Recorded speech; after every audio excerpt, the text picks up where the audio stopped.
Hi everybody, this is Professor Villavicencio. I hope you guys are doing well. As promised, here's the lecture for Monday.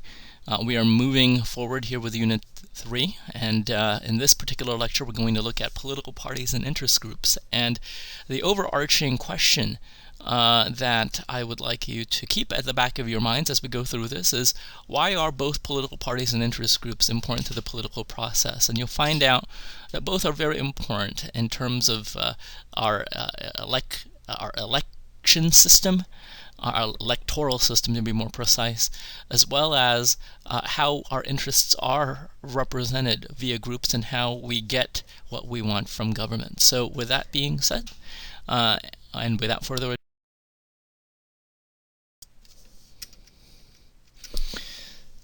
so what you have before you is a cheat sheet for the entire lecture. I made it easy on you by summarizing for you the major points of the lecture. And what I've done here is I've provided for you 3 classifications that's going to highlight for you the differences, the key differences between a political party and an interest group. So let's go through it. When you look at on issues, political parties take broad stances on issues. And why do they do this? And actually, let me backtrack a little bit. The 2 major political parties do this, not so much third parties, but the 2 major political parties do this because it gives them the edge of trying to appeal to a broad swath of the electorate. Ultimately, that's the goal of political parties, is to grow their base, is to persuade registered voters to join their political party. In a democracy, power is illuminated, if that's the word, by the number of people you have. Strength in numbers, that's what I wanted to say. And so the way you do that is by taking a position on a wide range of issues. Interest groups, on the other hand, take a position on a narrow range of topics. They typically champion 1 or 2 or a few issues, but not as much as, of course, the 2 major political parties. When you look at structure, political parties have a more hierarchical and a much more formal structure, and I'll illustrate that to you later in the lecture.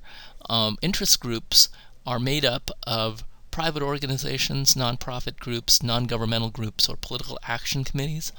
And what's important for you to take here is that all of these groups are non-governmental in nature, right? They are not affiliated or formally part of government. They're in fact part of civil society. If you recall back in Unit 1, we talked about the social contract and the 2 groups that we would form, one being government and the other one civil society. And this is civil society. Interest groups is a generic term to label to what we now know as, again, civil society. When you look at goals, political parties, again, by virtue of attracting as many people as they can to join their political party, the more people you have, the more likely that members of your political party will be elected into office. So that's their goal. Get as many of their members in office, ultimately to implement their own party platform, their legislative agenda, to exercise power, to determine who gets what, when, where, why, and how. Whereas interest groups, on the other hand, since they are not formally part of government, what they do is they try to persuade government to do what they want them to do. And the way that they do that is through lobbying, which is a more formal way. But we have also informal ways of lobbying, such as grassroots work, grassroots initiatives, so on and so forth. So I'll elaborate on each of those as we now start formally with the lecture.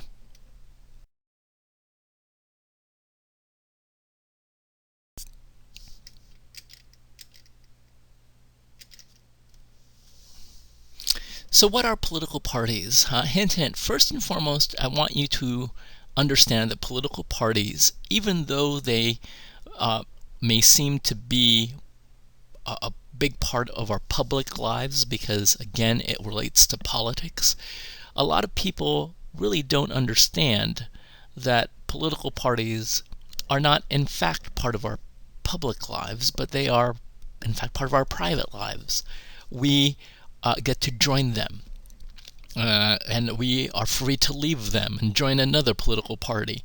As such, if you think about what I just said, they are not, again, formally part of government, right? They are an entity that works within our government institutions. They are private organizations that, again, we are allowed to join and freely exit. That's why, if you think about it, any of you, all of us, can make up our own political party, can create our own political party, should we want to.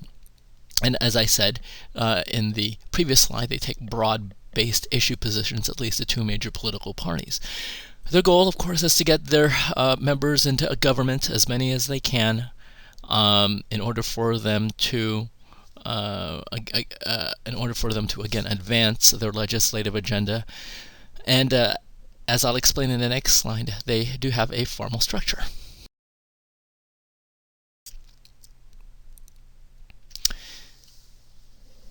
So before you is the formal structure of a political party. Okay, and as you can see, it's hierarchical in nature. Even though it is hierarchical, I am going to tell you right now that the three levels of the political party, they typically don't work in conjunction with one another. They are, you could argue, separate entities. Although there are sometimes diffusion from each level. But let me go ahead and explain the chart that is before you. Let's start off at the local level of the political party chain, if you will. At the bottom is really anyone, almost, at least those who are eligible to vote. These are party identifiers and voters. That would be you and me. Those of you who take a more active role in party politics can become an activist, or perhaps become a volunteer if you've ever walked precincts, knocked on doors, made phone calls and phone banks. You'd fall under this level. If you want to take a step up further, you could be a precinct or be part of a ward committee. Again, their role would be to try to set up house parties, to watch debates or campaign speeches, so on and so forth. And I have, in fact, been very much involved in the city and county committees. Now, these are the groups that plan strategy in turning out people to vote, at least for local officials, as well as taking stances on important political issues, at least at the local level. I was active here in Sacramento with the Sacramento Democratic Central Committee. If you move up to the next level, to the state, again, they do have their central committees as well. They're in charge of the annual state conventions, but they're usually concerned about getting people elected into state office or statewide officials. We're talking about members of the state legislature, the governor, the plural executive. That's what they are mainly concerned about. Although you could also argue that the federal congressional district committees also fall within this level. The national arm of the political party concerns themselves with, again, national offices. We're talking about the presidency. We're talking about appointing party members in key national governmental positions, cabinet positions.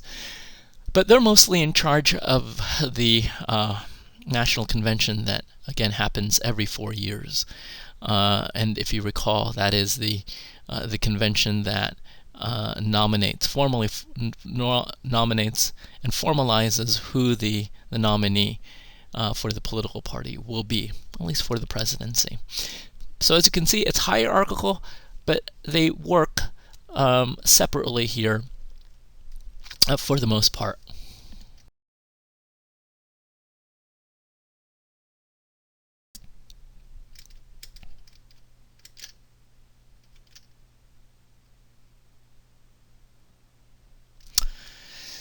So now, as you can see, there I am, pictured there. I have a lot of political party experience, as you can see. Those two pictures were taken in Denver during the 2008 Democratic National Convention. There I am on the floor, and right on the bottom is a picture that I took of President Obama, actually then Senator Obama, giving his acceptance speech to become the first minority nominee in history of a major political party to run for the presidency. So with that said, let me go through the items here.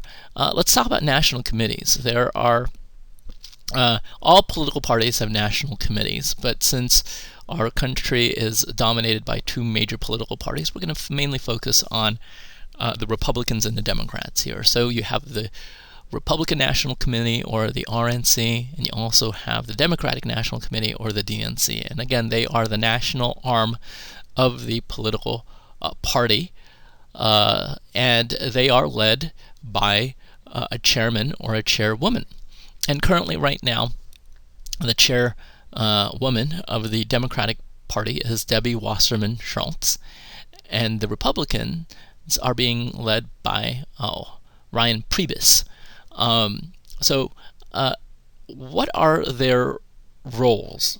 The roles, I think, is pretty simple, but much more complex if you think about it. Their role is to grow the political party, right? Once again, to try to persuade eligible voters, the American electorate, to join their political party.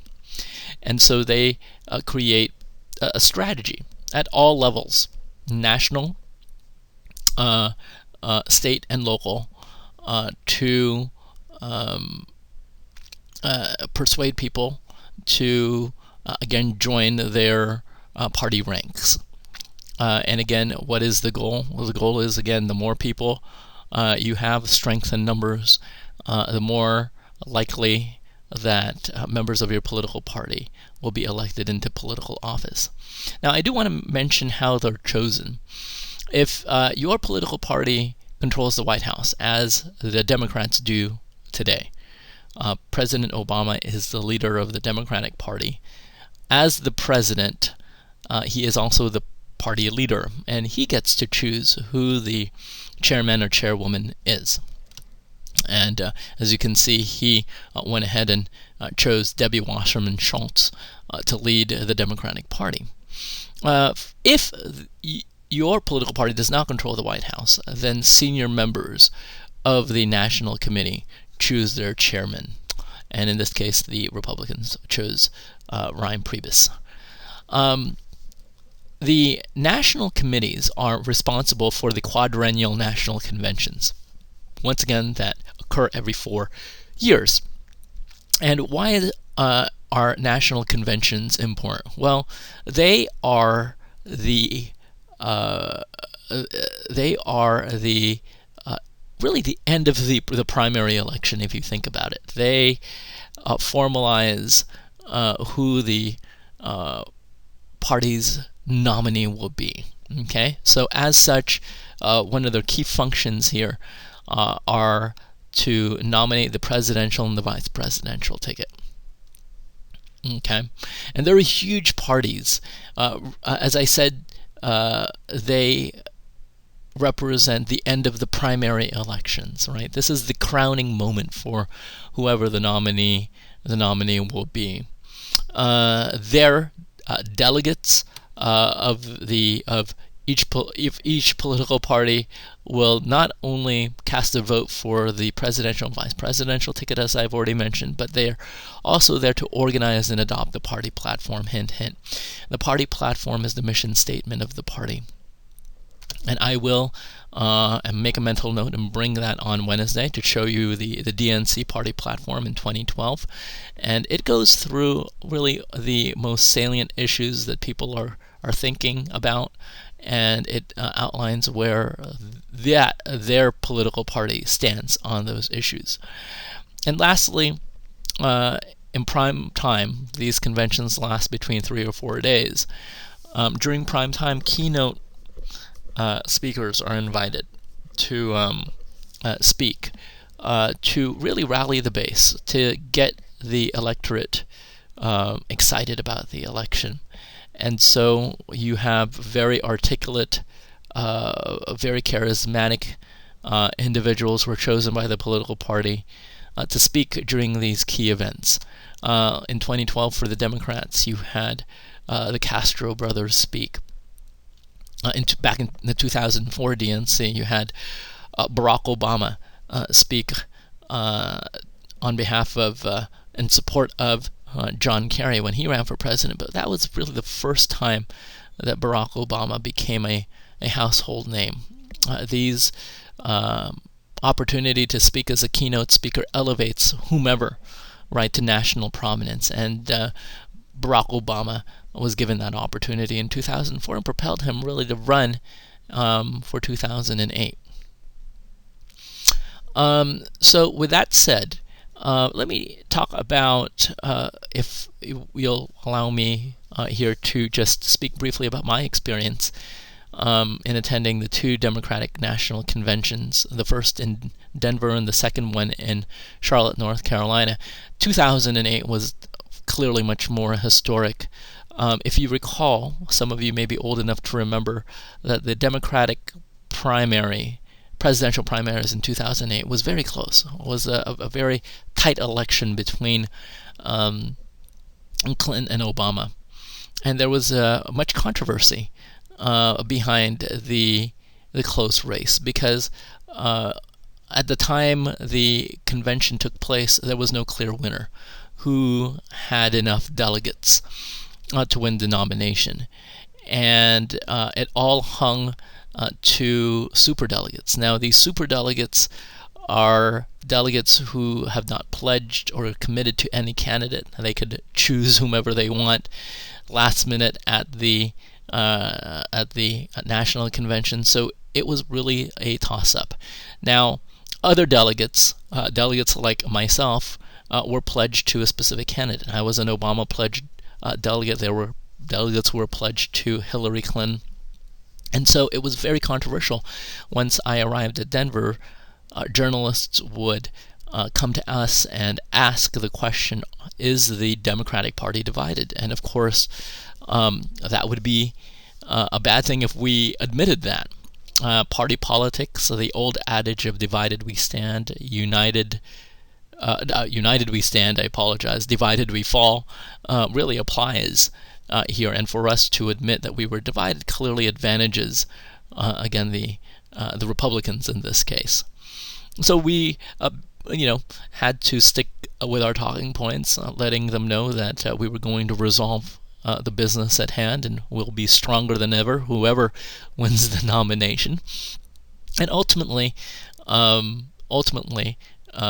Obama did. And in fact, once the votes were being tallied on the floor, as each state's delegation presented their votes, we here in California, here's an inside story for you, we were asked not to vote. At the time when we were asked to vote, now you're probably wondering, why were we delaying our vote? Well, if we had voted when we were scheduled to vote, we would have definitely put Obama on top.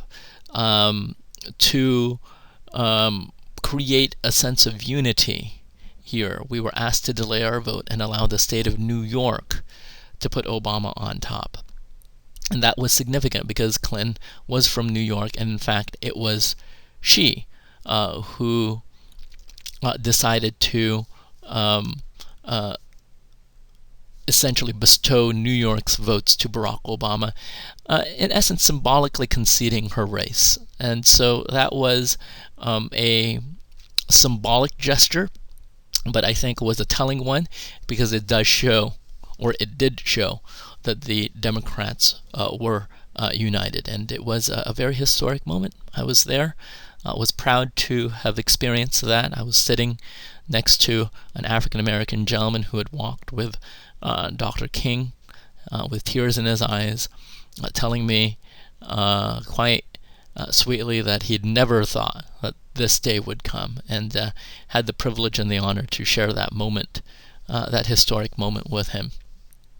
So let me just move on here and talk a little bit about political parties and state and localities, as well as informal groups. All I'll just say about that is this: you can get involved in party politics right now.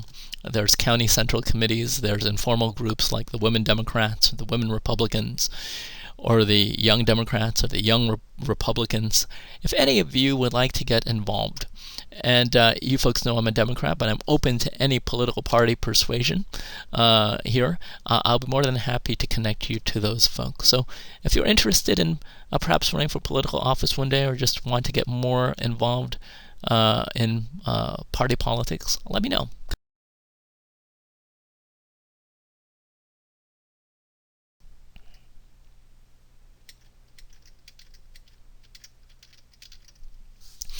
Okay, so before I talk about how political parties function, there I am again. These pictures were taken in 2012 in Charlotte, North Carolina.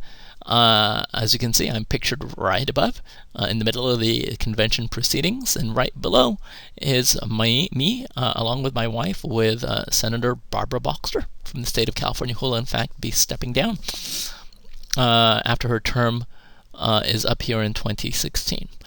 So let me talk about how political parties function. Hint, hint on all of these. You'll see multiple choice questions on the exam that relate to these. So do take good notes here. Political parties act as a force for stability and moderation. Now, what do I mean by that? They bring voters together. And they bring voters together who you may feel may not see eye to eye. They moderate the electorate. They bring people together. And a good example of this would be back in 1932 when FDR was running for president. There were two groups that you wouldn't think would cooperate and work together, but they did in this instance. Perhaps not side by side, but they worked together to get this man elected, and I'm referring to African Americans and Southern Democrats, who you would probably know. Southern Democrats were not fond of African Americans. They were against civil rights. They were for segregation. And so these two groups, as I said, are polar opposites, but they came together to get FDR elected. Again, the two major political parties attempt to do that. They stabilize, again, our party politics. Number two, political parties unite us with our elected officials, and elected officials with each other. They link our politics, and they allow us to keep our elected officials accountable. Essentially, think of it this way: political parties act as labels. Okay, that's the easiest way to remember this. Hint, hint. Right?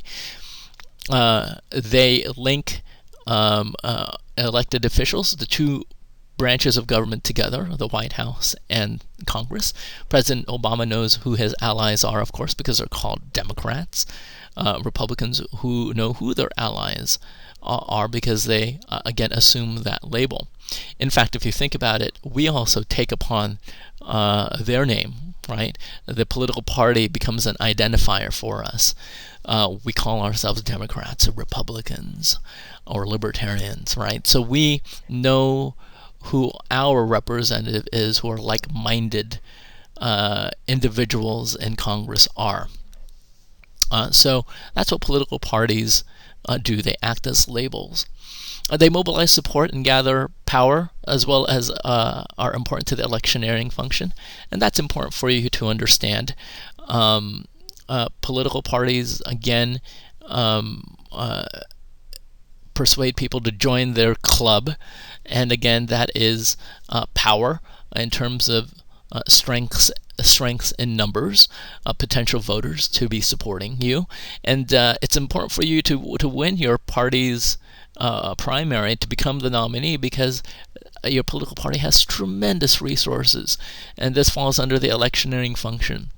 They not only donate money to your campaign, but time, resources, volunteers, political consultants, you name it, you have it. So again, having or being the nominee for your political party is a great advantage. It used to be the political party was a very strong institution that would teach voters about political issues and voting.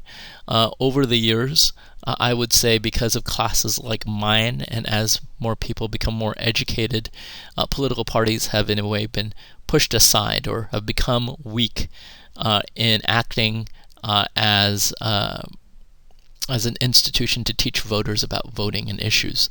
And one way I can prove this to you, hint, hint, is by defining the straight ticket party voter versus the split ticket party voter. The straight ticket party voter tends to be older individuals, and they would vote the way their political party would want them to vote. For example, my wife's grandmother, absentee voter, would not open her ballot until she gets her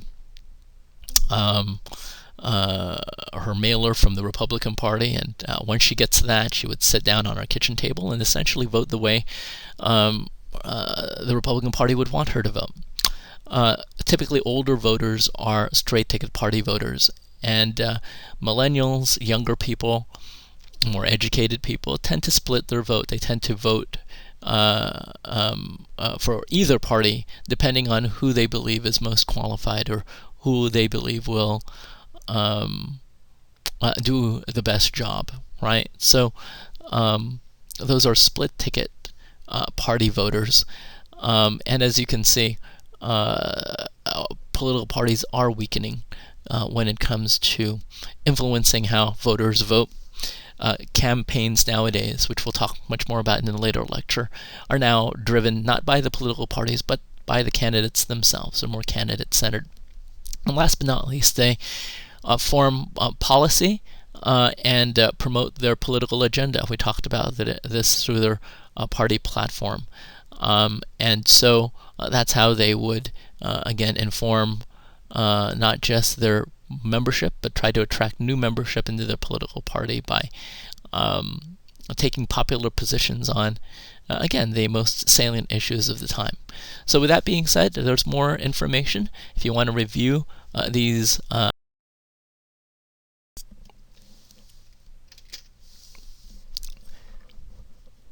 So what you see here is a table, and in fact I would encourage you to go to your text on page 295 and look over table 11.2. It's a much more accurate table. The one that you see here on the PowerPoint is an unupdated one, but it does show you which particular groups of people, demographically speaking, affiliate with the two major political parties. And it breaks it down here in terms of gender, age, race, education, household income, region. You need to know, if you want to follow politics, you need to know how it breaks down, right? Who are Republicans and who are Democrats. And if I were in class right now, I would throw out a few names and you would tell me if they're more likely to be Republican or more likely to be Democrat. So I'll just highlight a few here, but would encourage you again to visit table 11.2 at your own time. So if I say blue-collar union workers, more likely they're going to be Democrats. If I say business elites, firms and corporations, white-collar workers, they're going to tend to be more Republican. If I say minorities, I will generally say that they tend to be more Democrats. White Anglo-Saxon Protestants tend to be more Republican. Gun rights supporters would tend to be more Republican. Pro-gun control folks would be more would lean more Democrat. Those who have higher education, they tend to lean a little bit more left in terms of academia, and the opposite a little bit tends to be more common with Republicans. So yeah, and one last thing, if you look at household income, again, it tends to be that the much more affluent would tend to again gravitate towards the Republican Party. Those in the middle class, lower social middle class, tend to gravitate more with the Democratic Party. So if you know and can delineate which groups belong to which political party, makes understanding politics as well as the issues surrounding politics a bit easier.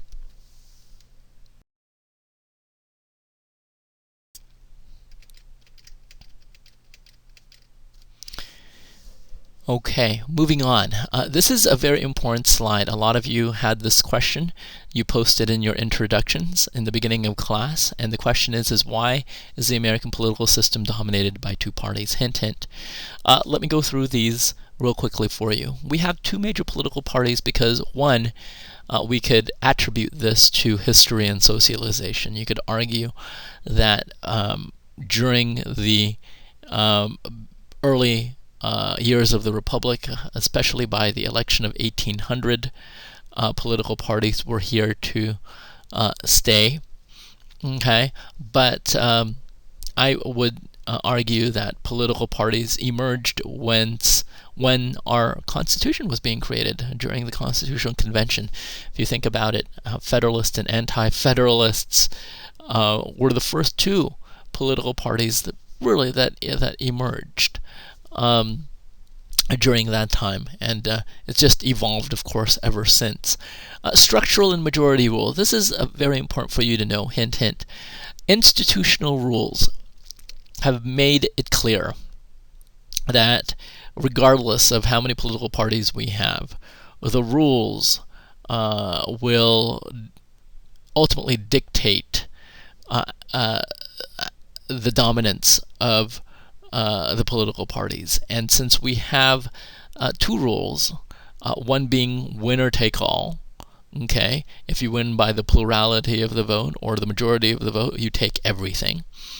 And if you didn't, you get absolutely nothing. And we have majority rule, 50% plus one. These two rules make it very difficult for third parties to become competitive and to become viable.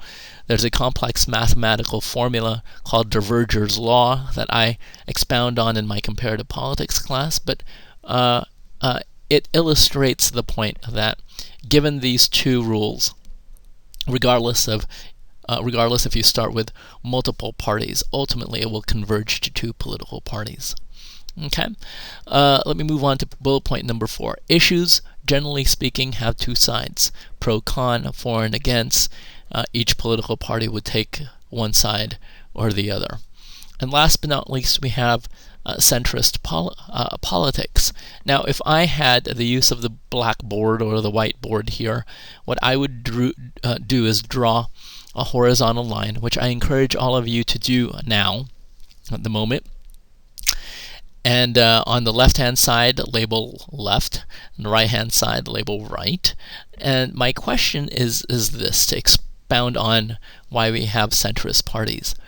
If you, for example, are running for your primary, and you're trying to appeal to a certain group of the electorate, and you were to circle which of that group would appear on the ideological spectrum line that you just drew, who would you appeal? Would you appeal to people on the base, on the extremes, or would you appeal to the middle? Now, remember, we're talking about primaries here. If you give that some thought, the answer is that you're appealing to your base. Why? Because remember, you are running against people of your own party, political party. They are like-minded individuals. So somehow, some way, you have to differentiate yourself from those individuals who look like you. So you're appealing to your base. And in a way, this also explains why turnout is low during primary elections, because it only attracts very partisan folks. And so, once you win your party's nomination, clearly here, during the general election, you now have to appeal to everyone else and not just your base. And so that begs the question, where is everyone else? Well, they're in the middle, aren't they? So what I want you to do is to draw two arrows starting from both extremes and draw them towards the center, because that's where the candidates have to go, the nominees have to go to try to appeal to the general electorate. Okay? This is the reason why politicians, in a way, lie. Okay? They could be perceived of lying, and you could argue they are lying because they are politically aware of who they're speaking to, who their audience are, right? As I mentioned to you during the primaries, they're appealing to their base. So their positions on issues have to be extreme. Let me give you an example. Mitt Romney, when he was running in 2012,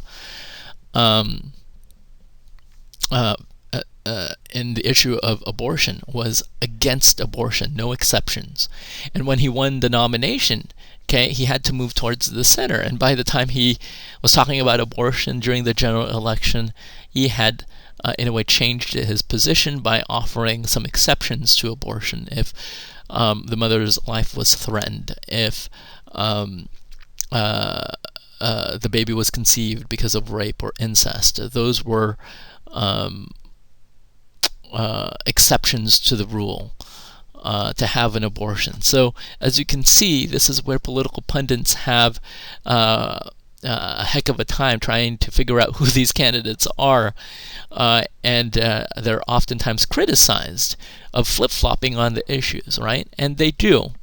It could be seen as if they flip-flopped, when in reality they are just, you could argue, pandering to a specific audience, or placating, right, to a specific audience's interests. And sort of ironic here, too, since if both candidates move towards the middle, even though the media will try to highlight the differences between the candidates philosophically, ideologically, politically, if you really dive in and closely examine both candidates, they are essentially one and the same. So sort of interesting, if you vote for a Democrat or a Republican, you're not really voting for change. You're really voting for the continuance of the status quo. If you really want to vote for change, really you have to vote for a third party. But once again, because of the institutional rules in place, given winner-take-all, given majority rule, again, third parties tend to be pushed out. More on this, ladies and gentlemen, on page 283 to 288.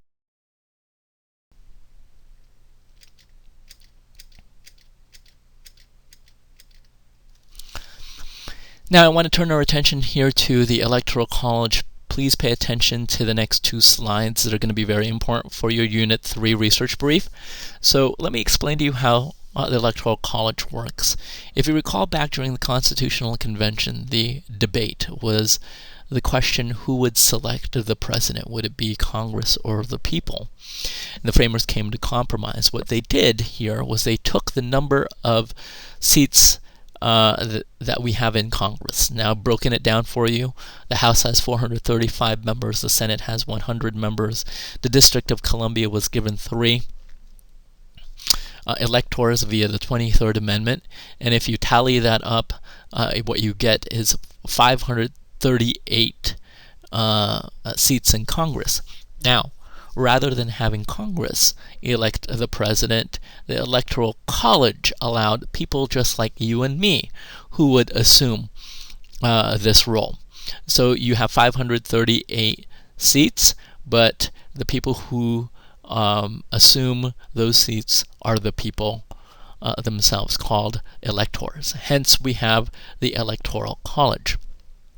Okay, and in order for you to win the presidency, you have to win the majority of the 538 electoral votes. This is where the majority rule comes in.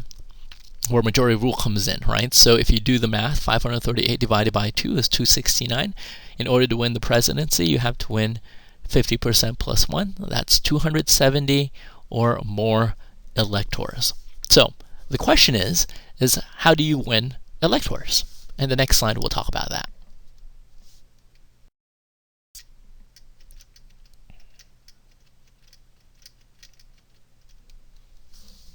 Okay, so if you look at California, and before I actually begin, I want you to understand that the presidential election is not conducted on the national level, it's conducted at the state level. Okay? Here in California, we have 55 electoral votes. We have 53 members in the House, 2 senators, for a total of 55 electors. Now, each state, with exception to Nebraska and Maine, have what's called the winner-take-all system. The winner-take-all system, as I mentioned in the previous slide, basically means if you win the plurality of the vote, or the majority, right? The plurality being that you receive the most votes than any other candidate out there, you receive everything. So in this case, folks, the way that we implement the winner-take-all system at the state level is by having a direct election, a popular election. So for example, here we have California. These are actual numbers from the 2012 presidential election. Obama received 60.24% of the popular vote here in California.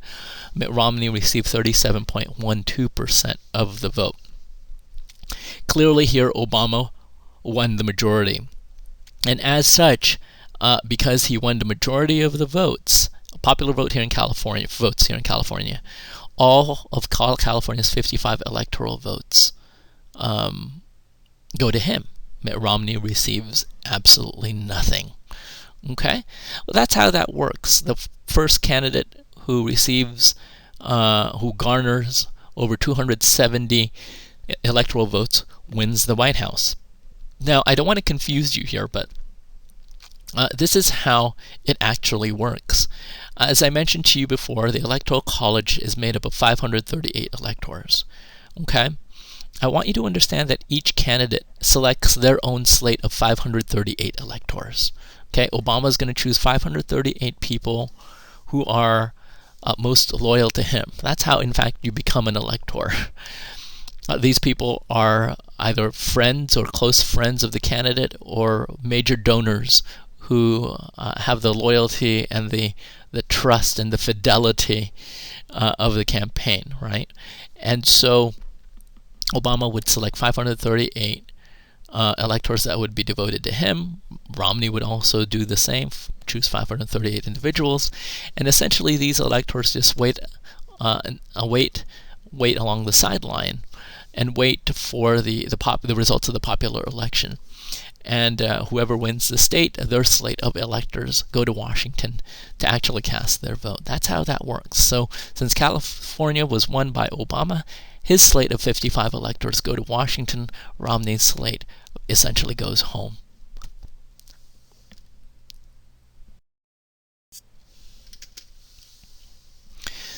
So what you have before you is an electoral college map of the 2012 election. It breaks it down for you by the number of electors that each state has. So you can see how many electors each state possesses. And this map is telling because it shows you how to read the election, right? The Electoral College works this way by not watching safe states, right? They don't campaign in places like California and Texas because in these states, okay, one of the two major political parties dominate. Here in California, there's a lot of Democrats, registered Democrats, to vote. In all likelihood, the Democrat is going to win. That's why if you're a Republican living here in California and you want to vote for the presidential election, your vote really doesn't count. In Texas, it's the same way. That's a heavily Republican state that Republicans have a clear advantage over the Democrats. If you are a Democrat living in Texas, your vote doesn't count. So if that's the case, where do the candidates campaign? Well, they campaign in what's called toss-up states or swing states or bellwether states. They're all the same term. Essentially, states where there are equal number of Republicans, registered Republicans, and registered Democrats. This is why the chairman of the national committees get involved here to try to register as many people to their party as possible, so you could have more safe states. And so when you watch the next presidential election in 2016, what you're really looking for is where the swing states are going to swing. Are they going to swing Democrat or are they going to swing Republican? Okay, so your typical toss-up states, the past few election cycles have been the state of Florida, Ohio, Colorado, Virginia. These are the states that are very much contested, and this is the reason why you have candidates essentially pandering and campaigning, right, in these states. So the total, again, to win, 270, right? That's what you need to get in order to win the White House.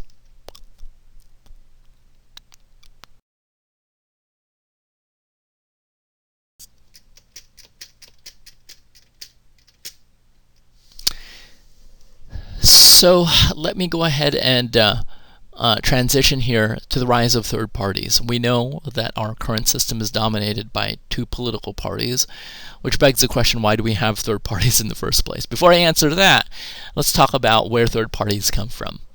And that said, hint, hint, let me talk about sectionalism. Let me talk about Abraham Lincoln here for a moment. Abraham Lincoln, as you recall, was a Republican. He was the very first Republican.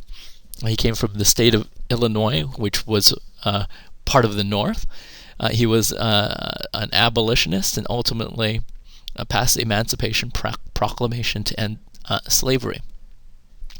I want you to understand that during Lincoln's time, the Republicans were at the North, and as I said, they were the ones who really championed black male citizenship rights, really the predecessor to the Civil Rights Movement. The Republicans championed that. That being said, the Democrats were at the South, okay? And the Democrats at the time, Southern Democrats at the time, were the ones in favor of slavery, of abolition. I'm sorry, not of abolition, but they were in favor of keeping the institution of slavery. And of course, today it's changed, hasn't it? Okay, the Democrats are now in the North and champion civil rights. The Republicans are now in the South, and may not necessarily be as friendly to minorities' interests. So, what explained that transition? Well, it's this idea of sectionalism. After Lincoln, 80 years, in fact, after Lincoln, Truman, who was FDR's vice president, became president and decided to, via executive order, decided to desegregate the U.S. military. Before that time, during World War II, we had segregated units, right? We had the Tuskegee Airmen, if you recall them, the all-black fighter pilot brigade. You had the Navajos, the Windtalkers, right, as a segregated unit. The Japanese also had a segregated unit. Well, Truman decided to change that by integrating the military. And of course, he was a Democrat, and this infuriated Southern Democrats. That caused a rift within the Democratic Party, and it infuriated the man pictured right above here by the name of George Wallace, the governor of Alabama, who coined the term segregation forever. And as a result, Wallace decided to break away from the Democratic Party and establish his own party called the Dixiecrat Party. And this is where you have this idea of sectionalism, right? Since the Democratic Party, in a way, changed their position on civil rights. Took a 180-degree turn, right? This is also known in your book called realignment. When political parties do this, they alienate a group, create a splinter group, and this is what we saw with George Wallace. Ultimately, as I talked about in the previous slide, since issues are generally two sides, since the Democrats in this case became the champions of civil rights, it's only obvious or politically expedient for the other side to take the other side of the issue. And that's why Republicans, and I'm not saying that Republicans are racist, but it was politically expedient for them to take the other side of the issue here and essentially co-opt the Dixiecrat Party to be part of their own. Okay, we talked about economic protest when we looked at California. Remember the rift between, during the early part of the, or the later part of the 19th century, the rift between workers and the business elites who didn't treat them well. Economic protest, this class divide, created the progressive movement, right? That became its own political party that cleaned up government, that tried to bring back politics to the hands of the people. Specific issues, like for example, the environment, became its own political party called the Green Party. They essentially touted that issue as their mission as a political party, led by, pictured right in the middle of there, Ralph Nader. Ideology is also a good place to see the emergence of third parties, right? You have the Communist Party, the Libertarian Party, okay? These parties emerge because of political ideologies, right? And so that is again a way for you to realize where political parties come from.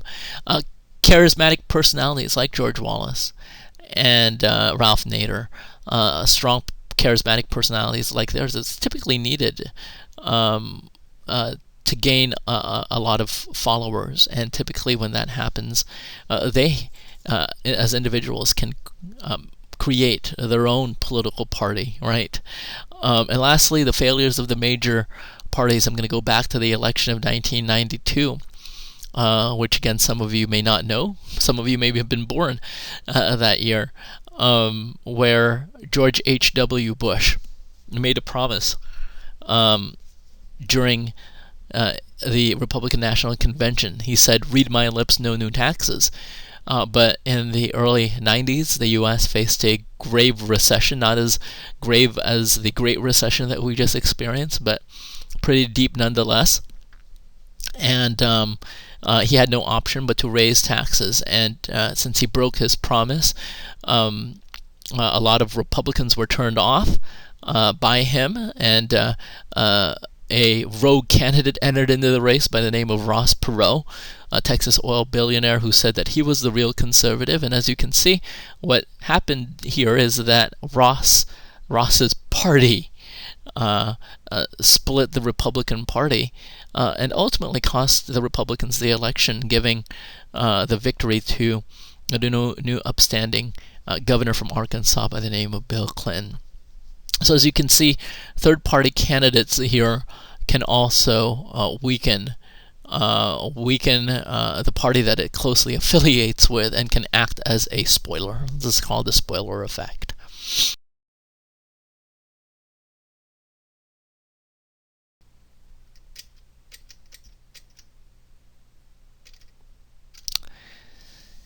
So why do political parties tend to remain minor? Well, a couple of things. Third-party issues are co-opted by the major parties. For example, the Green Party's issue to protect the environment, ultimately that issue was co-opted by the Democratic Party. The Tea Party, libertarian views, ultimately the Republican Party will take their issues and make it their own. The reason why third parties do not do well is that they only take, again, a position on one or two issues, right? Whereas the two major political parties, I mentioned this, take a position on a wide variety of issues. And in a way, this makes them weak. Okay, their issues are co-opted. They can't win elections. But in a way, that this does not mean that they don't influence the political process. They do, even though third parties will not win elections by virtue of, I'll skip down here to bullet point number 2, the single member plurality, which is essentially the same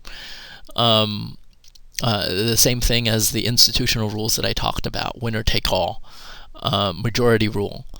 The fact that these rules limit the abilities of these third parties to win elections does not necessarily mean that they don't influence the political process. What do I mean by that? Well, they do. They force the two major political parties to adopt, right? And how do they adopt? They adopt by championing the issues that they've brought forward, right? The Green Party's issue of protecting the environment is something now that the Democrats now defend, right? And vice versa with the Republicans. So third parties are not necessarily weak. They are there to fundamentally change the two major political parties. What also makes it difficult for them to win, of course, are these additional state requirements for third parties. To put their actual name on the ballot, you actually have to pay and get signatures to get your name on the ballot. In fact, Stephen Colbert,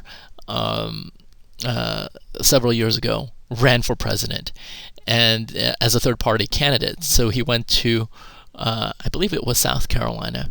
I may be wrong. So I know it's one of the Carolinas, but went to South Carolina to put his name on the ballot. And he had to pay like $15,000 and get X number of signatures to get his name there. And that's just one state, right? In order for you to be competitive, you have to put your name on all of the rest of the 49 states, and it adds up. And it makes it difficult for third parties to compete. And you may be asking yourself, well, where did the state requirements come from?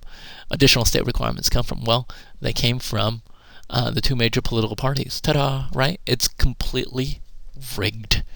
Okay? And the game has been rigged to essentially continue the dominance of the two major political parties. Fundraising is partial to major parties. This also makes sense. People are not going to invest in a candidate who has no chance of winning. So they end up, again, donating their money to Republicans and Democrats. And lastly, the media ignores minor parties. Here, when was the last time you watched the Libertarian National Convention? I think so, right? Okay, case in point, okay? Thus, the media just focuses on Republicans and Democrats.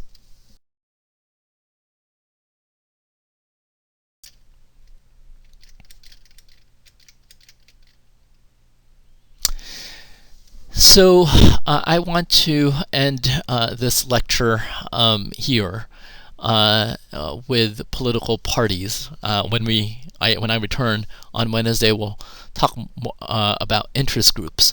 But this slide, I think, is a little bit outdated.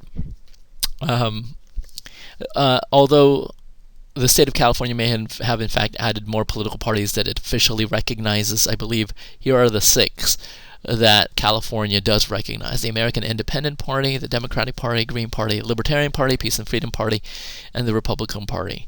All I want to make sure that you are well aware of this is when you register to vote and you want to register independent, do not, I repeat, do not circle the American Independent Party. Okay? The American Independent Party is in fact George Wallace's former Dixiecrat Party. So unless you want to have really interesting mail to be sent to you, then by all means go ahead and register American Independent Party. But for most of you, I think you want to be what you want to do is you want to register decline to state. You have asked to not disclose your political party affiliation. So just a word of the wise, go ahead and make sure that you fill decline to state. So with that being said, ladies and gentlemen, I will conclude here. As I said, I will see you folks back on Wednesday. Make sure, ladies and gentlemen, that you keep up with the reading. Don't forget to make sure that you complete the assignments in the class calendar. And with that said, have a terrific weekend, and we'll see you guys on Wednesday.